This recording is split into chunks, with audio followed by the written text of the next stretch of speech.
Students, उम्मीद है आप लोग खैरियत से होंगे। मेरा नाम मोहम्मद वक़ार है और आज हम स्टार्ट करने जा रहे हैं क्लास 9 मैथ्स में यूनिट नंबर 6। इससे पहले हम यूनिट नंबर 5 को कंप्लीट कर चुके हैं। तो यूनिट नंबर 5 को कंप्लीट करने के बाद आज हम स्टार्ट ले रहे हैं यूनिट नंबर 6। ये यूनिट नंबर 5 जब हमने कंप्लीट किया था उसके बाद में कुछ वजूहात की बिना पर मैं वीडियो रिकॉर्ड नहीं कर सका था, तो आज से हम दोबारा से स्टार्ट ले रहे हैं। तो इंशाल्लाह आगे हम यूनिट नंबर 6 को कंप्लीट सॉल्व करेंगे। तो आज का जो लेक्चर है वो हमारा यूनिट नंबर 6 से है क्लास 9 मैथ्स में। यूनिट नंबर 6 में हमारे पास जो क्वेश्चन नंबर 1 है एक्सरसाइज 6.1 में, उसमें हमें कहते हैं find the HCF of the following expression by factorization method. Question में हमें कहता है कि आपने HCF फाइंड करने हैं। हमें कुछ एक्सप्रेशन नीचे गिवन होंगी, अभी मैं वो एक्सप्रेशन यहाँ पे लिखूँगा, तो उनका हमने क्या फाइंड करना है, HCF फाइंड करना है। लेकिन HCF फाइंड करने से पहले हमें HCF का कंसेप्ट क्लियर होना चाहिए कि HCF होता क्या है, HCF से क्या मुराद है। तो HCF से मुराद होता है हाईएस्ट कॉमन फैक्टर। अब हाईएस्ट कॉमन फैक्टर से क्या मुराद है, तो इसको समझने के लिए मैं यहाँ पे एग्जांपल के तौर पे दो नंबर ले रहा हूँ। फर्स्ट कर लें, एक नंबर मैंने ले लिया 10 और दूसरा नंबर मैंने ले लिया 15। अब अगर हम देखें ना, तो 10 के जो फैक्टर्स हैं ना, यानी 10 के फैक्टर्स यानी 10 किस किस नंबर से मुकम्मल डिवाइड हो सकते हैं, उसमें हमारे पास सबसे पहला नंबर आ जाता है 1, क्योंकि 1 से तो हर एक नंबर डिवाइड हो सकता है, तो 1 हर एक नंबर का फैक्टर होता है। इसी तरह 10 2 से डिवाइड हो सकते हैं, 10 5 से डिवाइड हो सकता है और 10 से डिवाइड हो सकते हैं। इस तरह अगर आप 15 के फैक्टर्स देखें ना, 15 के, तो 15 के फैक्टर्स हमारे पास आते हैं 1, फिर 3, फिर 5 और फिर 15। अब ये तो हमने 10 और 15 के क्या निकाले, फैक्टर निकाले ना। अब इनमें देखें कॉमन फैक्टर कौन कौन से हैं। ये 1 दोनों में कॉमन है और दूसरा हमारे पास क्या है, 5 दोनों में कॉमन है। तो ये दोनों में कॉमन फैक्टर हो गए। अब कॉमन में आपने क्या देखना है कि कॉमन में बड़ा नंबर कौन सा है, तो 1 और 5 में आप देखें तो 5 बड़ा है ना, तो इसलिए इनका जो HCF होगा ना, तो वो 5 होगा। मतलब ये कि ये 10 और 5 सबसे बड़े नंबर किससे डिवाइड होंगे, 5 से डिवाइड होंगे, तो इसलिए 10 और 5 का HCF क्या होगा, 5 होगा। इसी तरह अगर मैं यहाँ पे दो और नंबर ले लूँ, फर्स्ट कर लें यहाँ पे मैं एक नंबर लेता हूँ 22 ले लिया और दूसरा नंबर मैंने ले लिया 30। अब 22 के अगर आप फैक्टर देखें ना, 22 के फैक्टर्स, इसके फैक्टर आप देखें तो 1 आ जाता है, 2 में आ जाता है, 11 में आते हैं और 22 में आते हैं।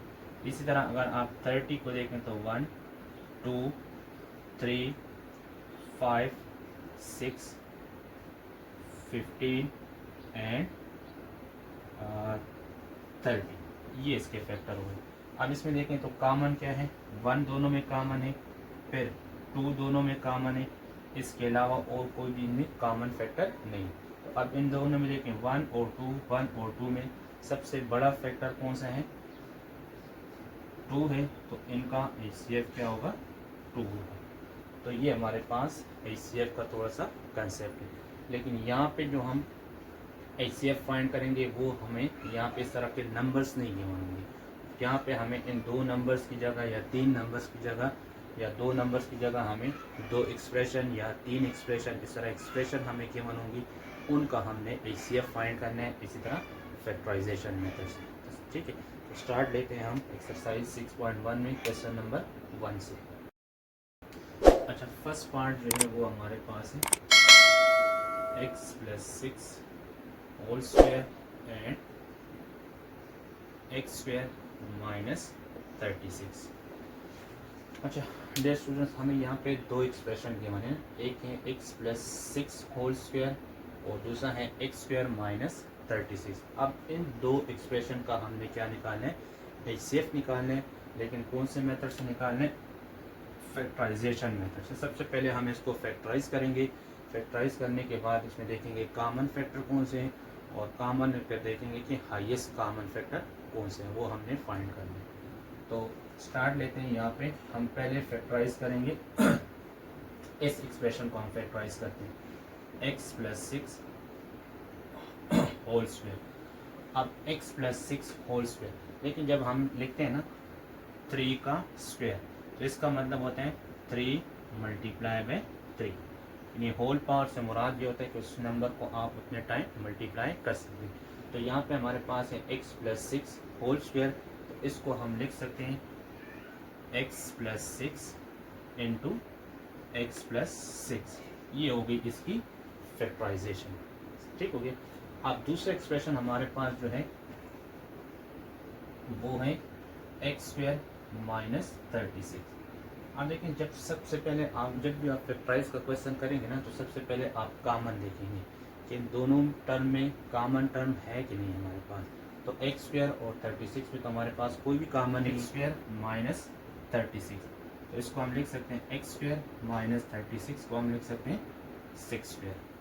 तो ये हमारे पास बन गया a square minus b square. ये हमारे पास फार्मूला बन गया a square minus b square, जिसको हम लिख सकते हैं ए प्लस बी इंटू ए माइनस बी।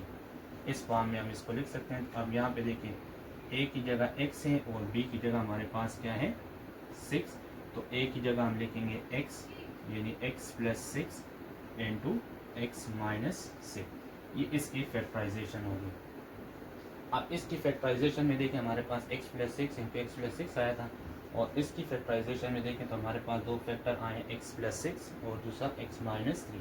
अब इसमें और इसमें देखें कॉमन फैक्टर हमारे पास कौन से हैं, x प्लस 6 इसमें भी है, x प्लस 6 तो यहाँ पे हमारे पास कॉमन फैक्टर हमारे पास दोनों का कॉमन फैक्टर जो है वो हमारे पास है x प्लस 6।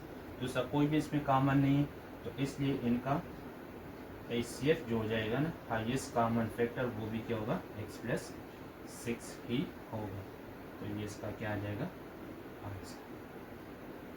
उम्मीद है आपको इस पार्ट की समझ आई होगी। फिर भी अगर कहीं पे भी आपको कोई भी मसला हो तो आप पूछ सकते हैं, कमेंट्स में पूछ सकते हैं। सेकंड पार्ट जो हमारे पास है उसमें हमें जो एक्सप्रेशन जो गिवन है वो है x power 4 minus y power 4 and x power 4 plus 2x square y square plus y power 4। अब इनका हमने क्या मालूम करना है, HCF मालूम करना है। तो उसी तरह देखिए, यहाँ भी हमारे पास दो एक्सप्रेशन है। हम सबसे पहले एक्सप्रेशन को फैक्टराइज करेंगे, फिर दूसरी एक्सप्रेशन को फैक्टराइज करेंगे, फिर इससे कॉमन फैक्टर देखेंगे। तो पहला एक्सप्रेशन हमारे पास है x power 4 minus y power 4। तो देखिए x पावर 4 को हम लिख सकते हैं x पावर 2 होल पावर 2 यानी whole square minus y square whole square. तो यहाँ भी देखिए हमारे पास वही फार्मूला बन रहा है ए स्क्वायर माइनस बी स्क्वायर। तो इसको हम लिख सकते हैं एक दफ़ा प्लस में, एक दफ़ा माइनस में, यानी ए प्लस बी इंटू ए माइनस बी। तो अब ए की जगह देखें यहाँ पे हमारे पास एक्स स्क्वायर है और b की जगह हमारे पास क्या है वो है वाई स्क्वायर। तो इसको जब हम a plus b a minus b की फॉर्म में लिखेंगे तो यहाँ से आ जाएगा a की जगह एक्स स्क्वायर प्लस b की जगह वाई स्क्वायर, फिर a की जगह एक्स स्क्वायर, b की जगह माइनस वाई स्क्वायर।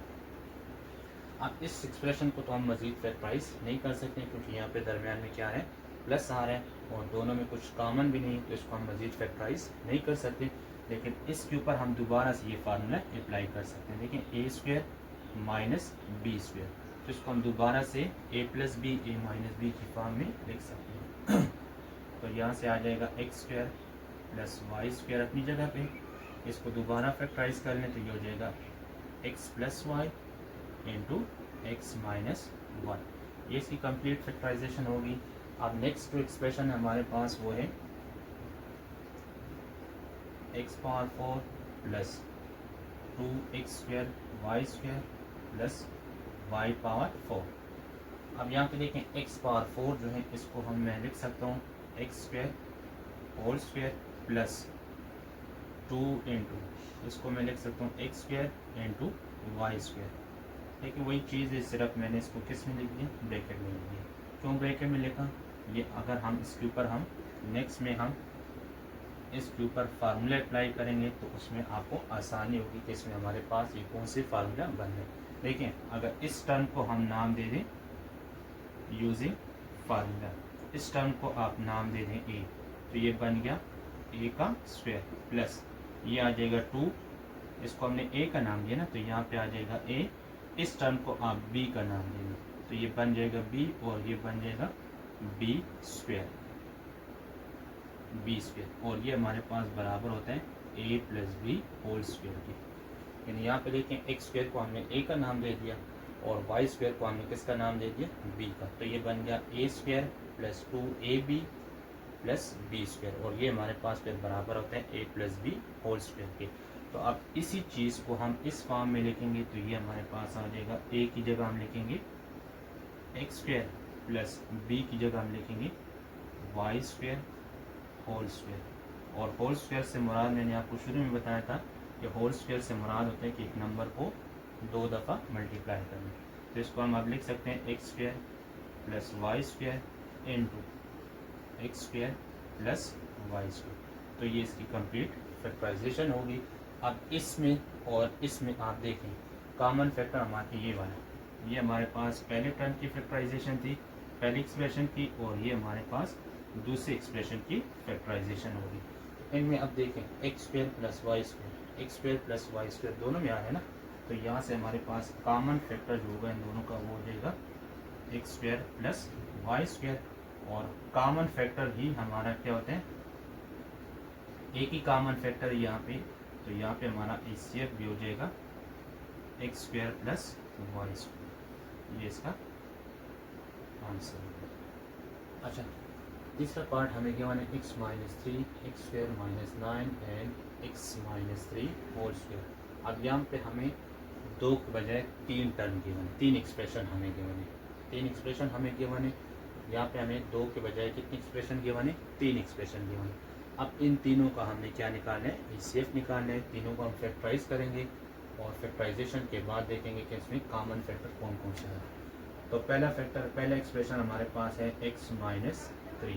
अब देखें x माइनस 3 में ना तो कुछ कॉमन है और ना ही इसको हम मज़ीद फैक्टराइज कर सकते, तो ये तो इसी तरह आ जाएगा x माइनस 3, ये हमारे पास इसकी फैक्टराइजेशन होगी। नेक्स्ट पार्ट है, नेक्स्ट जो है वो हमारे पास है एक्स स्क्वायर माइनस 9। अब इसको हम लिख सकते हैं, देखें एक्स स्क्वायर माइनस 9 को हम 3 के स्क्वायर में लिख सकते हैं, तो ये फार्मूला बन गया a square minus b square, A square minus b square ये बराबर होता है a plus B into A minus B. इसको हम लिख सकते हैं x plus 3 into x minus 3, ये हमारे पास दूसरे एक्सप्रेशन की क्या हो गई फैक्टराइजेशन।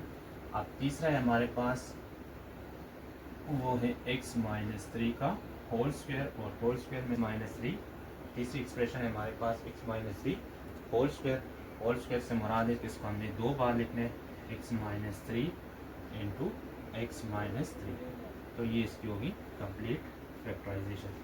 अब इन तीनों में आपने देखना है, तीनों में देखें कॉमन फैक्टर x माइनस 3 इसमें भी आ रहा है, x माइनस 3 इसमें भी आ रहा है और x माइनस 3 इधर भी आ रहा है, तो तीनों का कॉमन फैक्टर क्या हुआ x माइनस 3, और इसका HCF जो होगा वो भी हमारे पास क्या आ जाएगा x माइनस 3, तो ये इसका आंसर है। उम्मीद है आपको इन दोनों पार्ट्स की समझ आई होगी।